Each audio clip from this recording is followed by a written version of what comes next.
지난 한 주 동안 정치권에서 벌어진 다양한 일들 중에서 문제의 장면, 문제의 발언 등을 출연자들이 직접 선정하고 이에 대한 평가를 주고받는 코너입니다. 장면 선정과 토론, 젊은 정치인들이 함께합니다. 이번 주는 여야의 아전 인수에 대한 문제의식이 돋보였습니다. 초당적 외교를 표방한 여야 동반 방미에 대한 젊은 시각도 확인해 보겠습니다. 시사평론가 장혜찬 서든포스트 정책실장 그리고 고은영 제주녹색당 운영위원장 자리하셨습니다. 어서 오십시오. 안녕하세요. 안녕하세요. 자, 첫 번째 선정한 장면부터 보면서 얘기하죠. 네, 설마가 한국당을 잡았다. 그러니까 북미 정상회담 일자하고 전당대회 일자가 공교롭게도 같아지니까 한국당에서 일종의 음모론이 나왔다는 건데 우리 장 실장님이 선정해 주셨어요? 네, 저는 이 장면 보면서 리멤버 6.12라는 말이 떠올랐습니다. 지난해 지방선거요? 네, 이제 6월 12일에는 북미 정상회담, 1차 북미 정상회담이 네. 있었고요. 바로 다음 날인 6월 13일에 지방선거가 있었습니다. 네. 그런데 한국당 같은 경우는 계속해서 1차 북미 정상회담이 잘 안 되기를 바라는 모양새였어요. 예. 그러다가 막상 성사가 되고 나서 지방선거에서 역대 정말 기록적인 패배를 당하지 않았습니까? 이번 전당대회 같은 경우도 저는 우리나라 제1야당의 전당대회가 좀 흥행하기를 바라는 입장입니다. 예. 보수 야당이 또 건강하게 서야만 정권을 잘 견제하면서 정치가 균형을 잡을 수 있다고 믿기 때문인데요. 예. 그럼에도 불구하고 야당의 전당대회 일자에 맞춰서 북미 정상회담이라는 사상 초유의 이벤트, 더구나 이번 정상회담 같은 경우는 1차보다도 훨씬 더 실질적인 성과를 낼 것으로 네. 예상되고 있는데 그 부분을 마치 김정은 위원장이나 아니면 미국의 트럼프 대통령이 한국당 전당대회의 흥행을 뺏고자 날짜를 정했다는 거, 저는 보수 야당을 응원하는 국민들도 네. 저건 아닌데 하면서 고개를 좀 갸웃거리실 것 같고요. 네. 작년부터 계속해서 북한과 미국 사이의 협상이 안 되기만을 내심 바라는 것 같아요. 네. 그러나 우리가 굳건한 강한 안보를 주장하는 것과는 별개로 북한과 미국의 협상이 잘 타결되는 것, 우리 국익에도 도움이 되지 않겠습니까? 네. 이제는 좀 안보를 바라보는 보수당의 관점이 변해야 될 때가 됐다. 그런 측면에서 이 장면을 선택해봤습니다. 예. 고 위원장님도 뭐 특별히 다른 시각이 없으시면 다음 장면은 넘어갈까요? 네. 네. 다음 장면 보겠습니다. 네, 한국은 화수분이라는 제목이 달려 있고요. 한미 방위비 분담 협상 결론이 이제 거의 나왔고요. 1조 원 규모인데 이제 미세한 조정 협상이 남아 있는 것 같고요. 유효 기간은 1년으로 하기로 했다는 그런 보도들이 나온 상황입니다. 이 부분은 두 분이 다 공히 선정을 하셨습니다. 고 위원장님, 이 장면 왜 선정하셨습니까?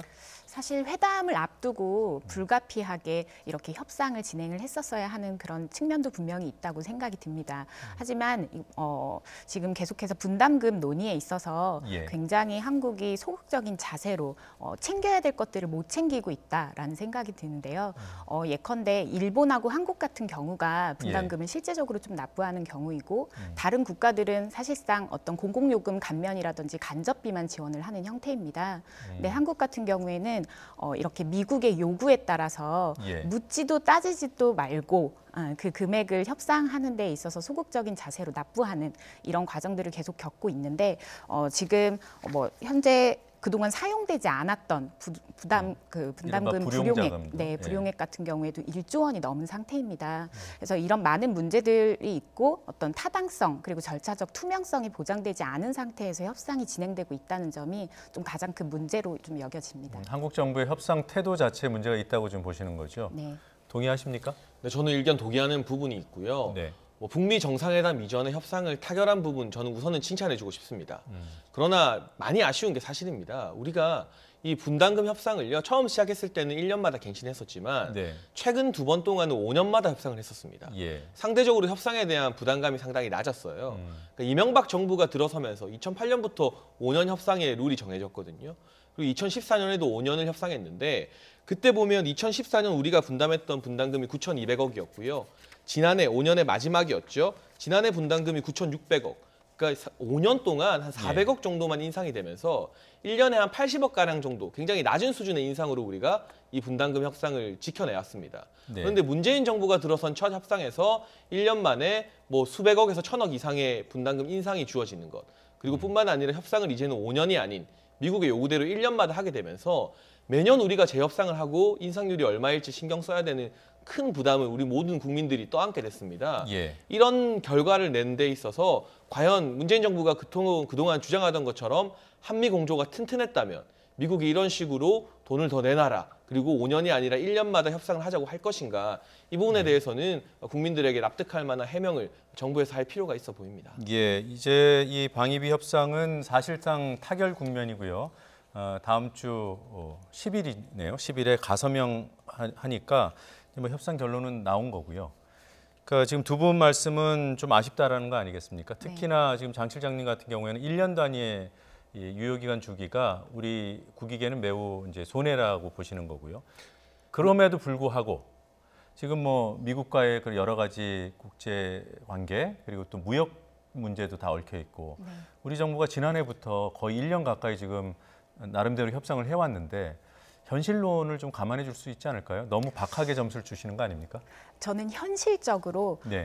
일본의 이야기를 아까 전에 잠시 했었는데요. 네. 일본의 경우에는 매 회계 연도마다 먼저 구체적인 인건비, 뭐 여러 가지 뭐 수도 요금 이런 부분에 대해서 구체적인 영수 항목들을 가지고 먼저 분담금을 제한을 합니다. 예. 그리고 우리나라의 경우에는 묻지도 따지지도 않고 주고 있는데 저는 국익의 측면에서도 사실 그 지난 10년간 우리나라가 미국의 무기 수출국 3위를 계속 차지하고 있었고요. 예. 그리고 평택 미군기지 건설 비용 처음에 반반씩 내기로 했다가 지금 92%를 한국에서 부담하고 있던 상황이었습니다. 네. 국익을 위한 여러 가지 우리나라에서 그 취해야 할 여러 가지 자세들은 이미 좀 진행이 되고 있었다. 네. 분담금 협상에 마저도 이렇게 좀 했어야 됐나라는 의문이 듭니다. 예, 뭐 말씀을 들어도 이해는 되지만 묻지도 따지지도 않고 이렇게 미국 요구대로 했다는 부분은 뭐 특히 협상단 입장에서는 좀 억울할 것 같고요. 왜냐하면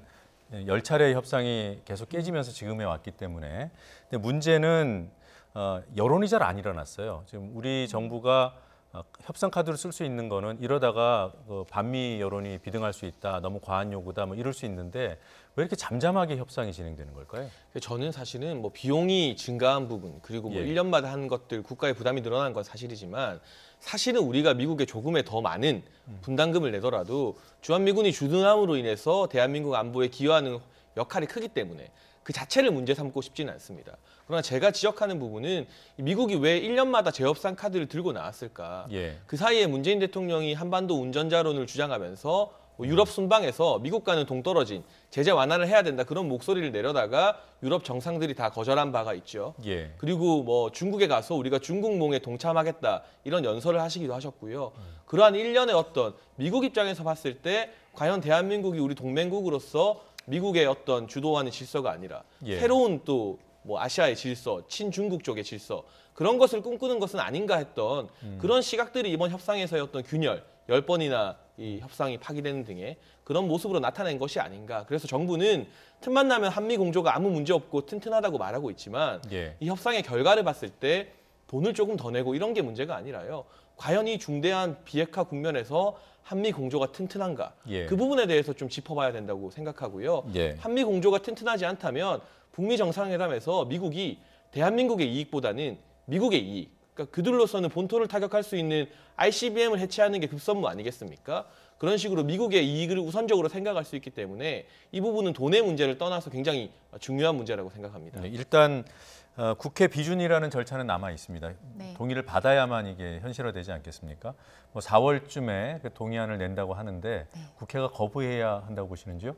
저는 거부보다는 따질 것을 따져야 된다고 생각을 합니다. 아까 말씀드렸듯이 불용액에 대한 집행 투명성을 확인을 해야 하고 네. 그리고 어떻게 보면 영수증을 확인을 해야 된다는 생각이 듭니다. 어떤 항목에 구체적으로 금액이 쓰이는지 사실 국민들은 제대로 알지 못합니다. 예. 그래서 이 부분에 대한 확인을 철저하게 하는 것이 국회의 몫이라고 볼 수 있습니다. 예. 그 비준 과정에서 어떤 점을 짚어봐야 될까요? 저는 비준은 적극적으로 동의해줘야 된다 이렇게 생각을 하고요. 외교는 결국 실리 아니겠습니까? 예. 이명박 전 대통령이 이 부시 전 대통령과 함께 골프 카트 탔던 그 장면이 떠오르는데요. 그런 식으로 적극적인 저는 친미 스탠스를 취해서라도 예. 더욱더 미국에 유화적으로 다가서는 게 오히려 이런 분담금 협상이나 주한미군 주둔에 있어서 우리가 실익을 훨씬 더 많이 취할 수 있다. 그런 예. 관점을 좀 정부 여당에 주문하고 싶습니다. 예. 자, 그런 실익을 챙기기 위해서 가는 하는 걸까요? 그 국회의장과 여야 지도부가 미국을 간다고 하는데 이와 관련한 장면이 있습니다. 한번 보시죠. 동상이몽 방미라는 제목이 붙었습니다. 여야 5당 지도부와 사진에 나온 문희상 국회의장이 미국을 방문하겠다 이런 이제 일정을 잡았는데 고은영 위원장이 선정해 주셨어요. 선정 이유가 뭡니까? 네. 지금 그 5개 여야 당들이 한 번에 이제 초당적인 방미를 구상하면서 이제 가게 되는데 예. 사실 우리 모두 다 알고 있지만 자유한국당부터 그러니까 그 종전 선언에 대한 그 큰 비전들에 대한 생각이 조금씩 다릅니다. 때문에 몸이 함께 가더라도 예. 그 비전을 이루기 위한 구체적인 노력을 함께 할 수 있을 것인가, 이 부분이 좀 의미가 있는 방미가 될 것인가에 대한 좀 의문점이 있어서 네. 먼저 좀 짚어봤습니다. 네. 그래도 뭐 미국 가서 의원들이 국회 차원에서 외교 활동 벌이는 거는 뭐라고 할까요? 그래도 의미가 있지 않을까요? 저는 뭐 해외 여행이라고 생각을 하고요. 딱 잘라서 예. 제가 많은 국회의원분들의 해외 연수나 이런 외교 일정을 가까이서 보기도 했지만 예. 정말 의미 있는 성과가 도출되는 경우가 거의 없었습니다. 그리고 특히나 외교 같은 경우, 특히 미국처럼 우리에게 굉장히 주요한 국가의 외교는 의원 외교의 역할은 굉장히 제한적이고요. 예. 사실은 정상 외교가 중요합니다. 정부의 공식 입장을 가진 문재인 대통령이나 아니면 뭐 이낙연 국무총리 같은 분들이 방미를 한다면 의미가 있겠지만 서로 다른 생각을 가진 여야 의원들이 모여서 가서 뭐 공화당 의원이나 민주당 의원들 만나봤자 예. 그것이 실제로 정책 결정에 반영될 가능성은 매우 낮다고 보여지고요. 특히나 한반도 비핵화에 있어서 더불어민주당과 자유한국당의 시각 차이가 매우 크지 않습니까? 예. 민주당 같은 경우는 어떤 식으로든 협상이 타결되어서 남북 경협이나 이런 부분에 속도를 내기를 원할 테고 한국당은 오래 걸리더라도 완전한 비핵화를 고수하는 입장일 텐데요. 오히려 현장에서 그러한 다른 목소리들이 미국 강요들에게 혼선을 주지 않을지 걱정스럽고 사실 임시국회 빨리 열어서 민생 법안 철회해야 되는데 한국에서도 대화를 안 하시는 분들이 미국에 같이 간다고 해서 대화를 많이 해서 뭐 합의점을 찾아낼까? 그 부분 저는 회의적이고요. 이런 식으로 외교라는 관행, 의원 외교라는 관행으로 예산 써가면서 해외여행하는 것도 국회 차원에서 이제는 좀 성찰해볼 시점인 것 같습니다. 예, 해외여행이라고 딱 잘라 말씀하시니까 질문이 탁 막히긴 합니다. 그 문희상 국회의장 같은 경우에 이번 그 방미를 계기로 해서 뭐 선거제 개편 이렇게 의견이 확 갈리는 부분에 있어서 논의가 될 수 있지 않나 이런 기대를 나타냈던데요. 어떻게 보셨습니까? 네, 심상정 정개특위 위원장과도 그런 네. 면담 과정에서 분명히 그러한 발언들을 했었는데요. 먼저 지금 국회가 중단된 상태에서 그런 것들을 좀 사전에 이야기 나눈다는 것은 좀 의미가 있다고 봅니다. 그런데 좀 걱정이 되는 부분들이 있어요. 지난번 방미, 그러니까 2018년 방미 당시에 개헌에 각 여야의 대표들이 개헌에 좀 중지를 모으고자 하는 것도 방미의 목표 중에 하나였습니다. 하지만 잘 이루어지지 않았고 또 그러니까 방북 당시에도 두 분 말씀을 합쳐보면 해외여행하면서 현안을 논의한다 이건가요? 그렇게 볼 수 있다고 봅니다. 왜냐하면 보통 이렇게 다녀온 다음에 연수에 대한 성과 보고를 올리게 됩니다. 근데 그 성과 보고에서 의견을 모았다. 그리고 지난 방북 당시에도 선거제도 개혁에 대한 평양 합의로도 불릴 수 있을 정도의 중대한 중지를 모았다. 이렇게 이야기가 됐었는데 사실 지금 이뤄진 것이 없습니다. 그래서 좀 이 부분에 대해서도 성과가 있으면 참 좋겠지만 사실상 기대할 수는 없지 않는가 봅니다. 네, 무용론에 대한 판단들을 하고 계시는군요. 자, 다음 장면 보겠습니다. 이번 장면은 한국 장면은 아니에요. 네. 초당적 연대. 조금 전에 이제 초당적 외교를 하기 위해서 방미한다고 했는데 그게 빗댄 겁니까? 네. 초당적 연대를 한다면 이런 방식으로 해야 된다라는 상징적인 그림이 될 것 같아서 좀 픽해봤는데요. 미하원 그림인가요? 네. 지난 그 미국의 이야기고요. 지난 5일 트럼프 대통령 국정연설 현장에서 의원들이 참여한 여성 의원들이 대부분 저렇게 흰 옷을 입고 환호하는 장면입니다. 좀 덧붙이자면 저렇게 흰 옷을 입는 것은 과거에 여성 참정권 운동을 진행했을 때 상징성을 가진 그런 복장인데요.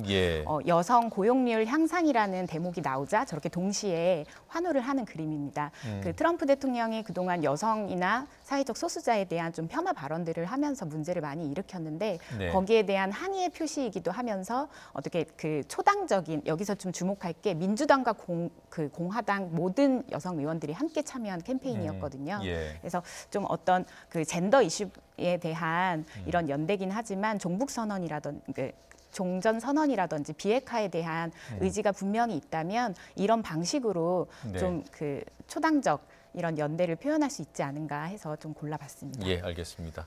자, 다음 장면 볼게요. 네, 끝까지 버텨라.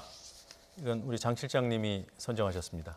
네, 뭐 3당 원내대표가 지속적인 대화를 하고 있지만 2월 임시국회 또 민생국회 개최에 대한 합의를 하지 못하고 있는데요. 네. 야당이 요구하고 있는 것들이 꽤 있습니다. 조혜주 선관위원회 해임이라던가 아니면 뭐 김태우 전 특감반원의 관련된 특검, 신재민 전 사무관 관련된 국정조사, 그리고 손혜원 의원과 관련된 국정조사 등이 있는데 네. 이 부분에 대해서 나경원 한국당 원내대표는 손혜원 의원 국정조사만이라도 조건 없이 받아들여준다면 2월 임시국회 개최, 민생법안 통과 적극적으로 검토해보겠다고 했는데요. 네. 여당인 더불어민주당은 여러 가지 이유를 대면서 단 한 가지 안도 받아들이지 않고 있습니다.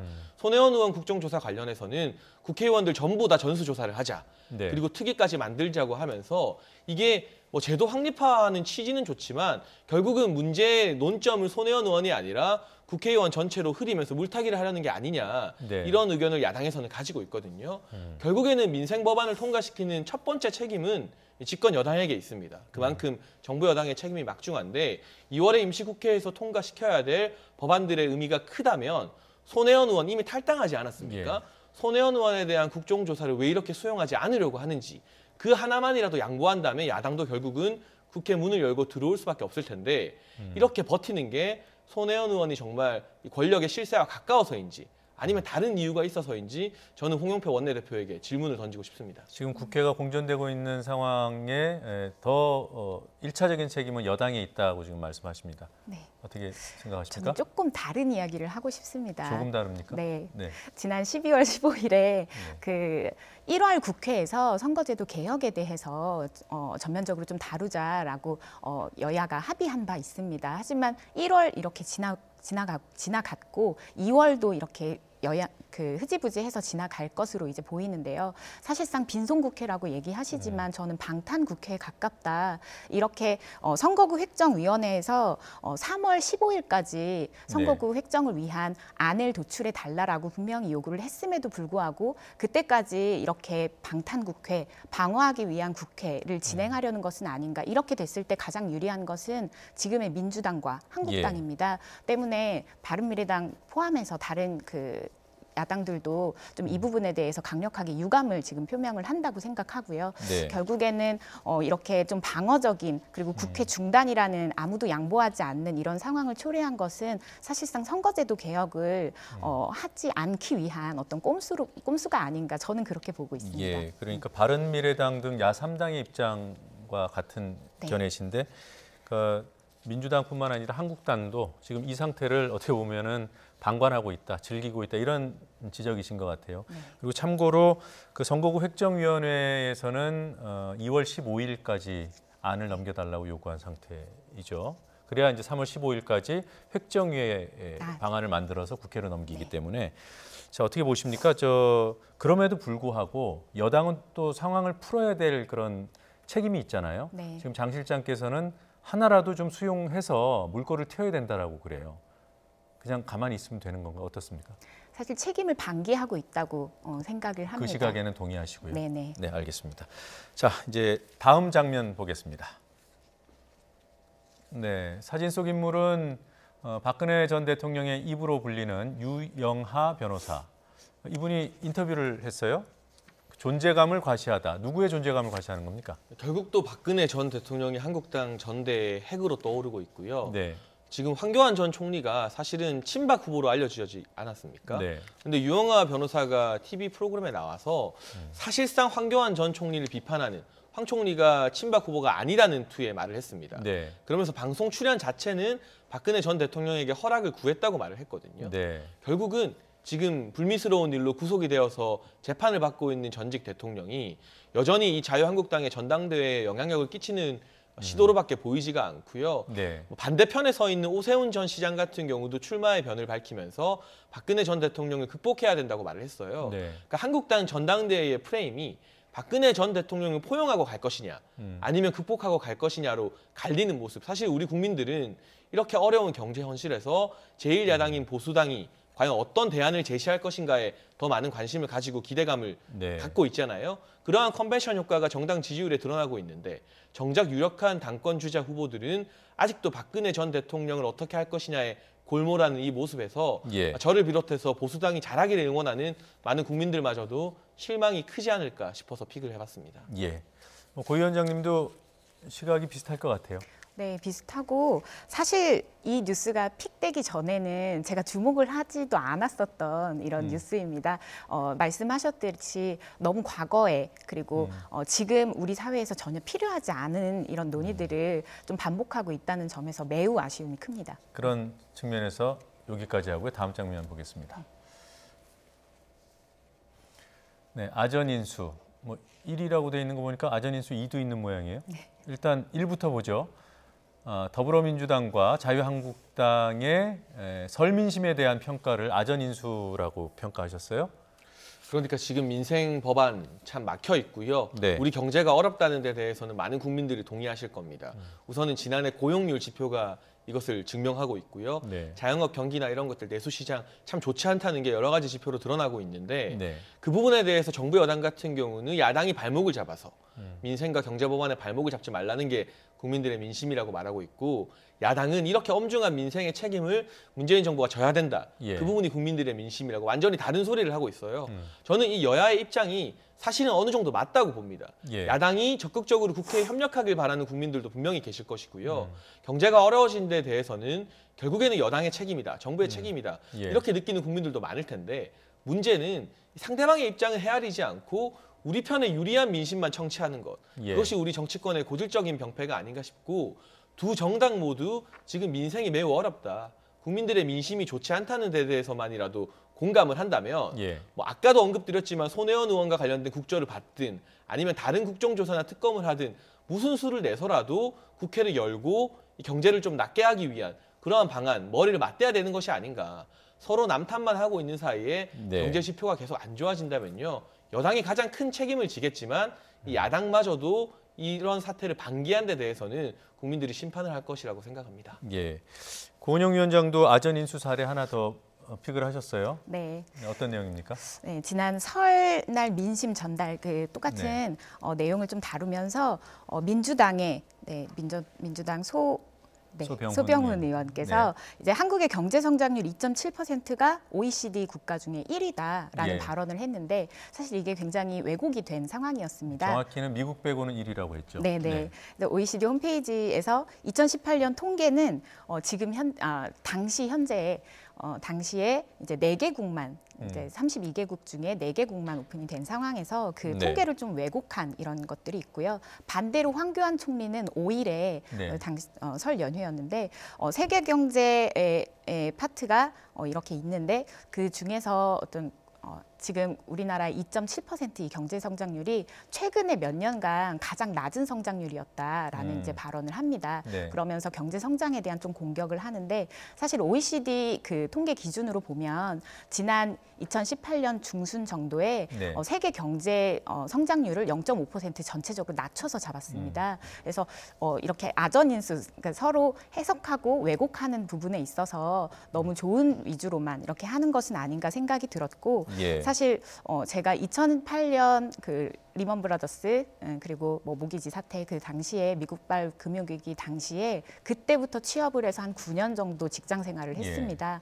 근데 당시 그 빠듯한 9년간의 직장 생활 중에 경제 성장률이 저를 전혀 위로해주지 않았습니다. 살기 좋다고 얘기한 그런 예. 데이터는 아니라고 보고 지금 뭐 유엔에서 국가 행복 지수 이런 것들을 발표하면 우리나라는 늘 10위권에 또 들지 못하고 네. 있습니다. 지금 50위권이고 10점 만점 5.7점 정도를 차지하고 네. 있는데 이제 경제 데이터, 경제 논리가 아니라 정말 민생을 위한 다른 데이터들을 찾아야 될 때가 아닌가 봅니다. 예.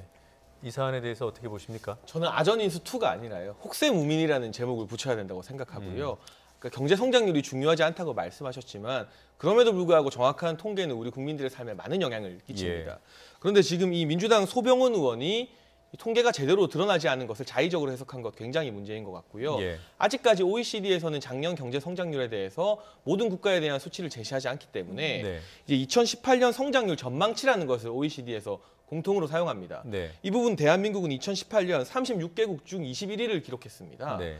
작년 이제 2017년에 13위 그리고 2016년에 11위를 기록했었는데 2018년이 되면서 21위까지 순위가 급락했다는 것은 네. 사실은 경제 정책을 집도한 문재인 정부의 경제 실력이 낙제점 아닌가라는 평가를 받을 수밖에 없는데 그런 부분에 대해서 국민들 앞에 솔직하게 사과를 하고 반성하기는커녕 우리가 사실은 알고 보니까 미국 빼고 1위다. 이렇게 말하는 거는 정말 혹세무민이고요. 예. 주요 선진국들의 성장률 살펴보면 호주도 3.1%, 룩셈부르크 3%, 스위스와 미국이 2.9%. 그러니까 선진국이기 때문에 성장률이 낮다는 것도 말이 안 된다는 것이거든요.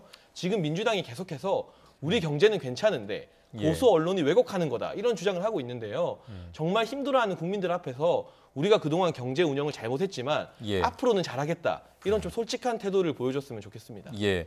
뭐 여당은 조금 더 좋게 보이려고 하고 야당은 자꾸 깎아내리려고 하는 그런 부분들을 둘 다 짚어주셨는데 일단 그 부분은 있는 것 같아요. OECD 그 상승률로 12에서 한 22 사이는 거의 비슷비슷한 게 아닌가. 그래서 12대에서 22대로 떨어진 게 추락이라고 할 수 있는지에 대해서는 조금 반론이 있을 수 있을 것 같습니다. 근데 경제 성장률 0.1%라는 게 그렇죠. 작은 건 각국에서 아니죠. 네, 그 네. 0.1%를 끌어올리기 위해서 어마어마한 예산을 투입하지 않습니까? 예. 특히나 문재인 정부 같은 경우는 일자리 예산 54조를 투입하면서 일자리 정부, 성장 정부를 자임했었는데요. 그런 성과가 과연 11위, 13위 하던 게 1년 만에 21위로 네. 내려갔다면 반성이 먼저야 되지 않나 네. 그런 생각을 해봅니다. 무엇보다 중요한 건 데이터를 왜곡해서는 안 되겠다는 점 다시 한번 확인해 보겠습니다. 오늘 두 분 말씀 여기까지 듣죠. 고맙습니다. 감사합니다.